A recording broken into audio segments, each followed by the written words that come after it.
What would those armies have eaten for sustenance?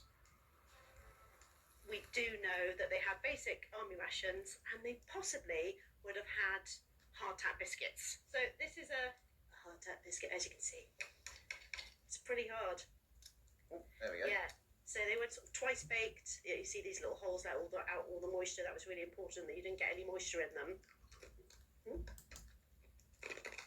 Carb. No, toothbreaker.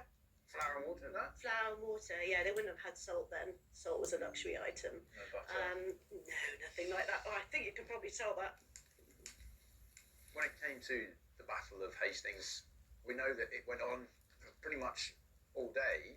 They must have had to eat. They must have had to take in fuel to sustain themselves for that long. Yes, and we need to remember that they did bring their wives and their children with them. So it's more than likely that the good women folk would have been back in camp preparing something, a very simple stew, with those basic army rations. So we've got all the veg that we need here. Yep, these are your basic, your staples. So it's like a good pot. Good. So they probably wouldn't have spent a huge amount of time chopping and peeling. Parsnip, you see, would also have been a very early sweetener. Oh, it is just Yep. get it all in. Leeks, throw them all in. This isn't far off what a vegetable stew would be these days. Medieval England really was a vegetarian society, Okay. Unless you had a lot of money. Right, so we just need a bit of juice, a bit of water. Bit of water. Let's Put get it all there. in.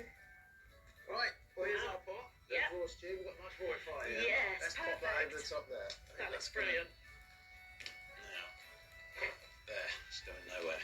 Oh, lovely. So a nice vegetable stew is what we think the Anglo-Saxons would have eaten on their battle. Yeah. Do we know what the Normans might have been eating?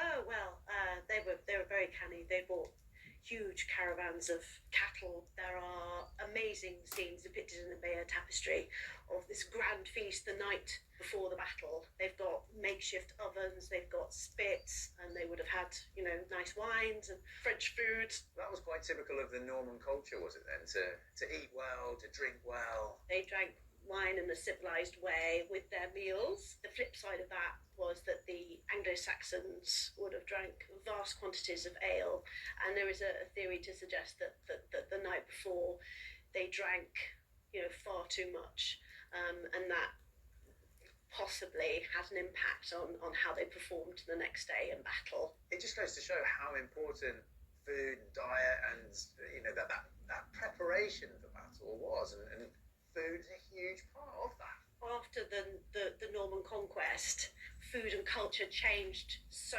much. We started to eat very differently. We started to drink very differently. I find that quite fascinating, that a lot of the foods that we enjoy today, that we probably just assume is this is what we eat, this is part of our culture, and it's come to this country because of the Battle of Hastings. I believe it was the beginning of a much grander golden era that we should really embrace and think about that amazing relationship that we did have, with France. I think that's fascinating. It is really fascinating.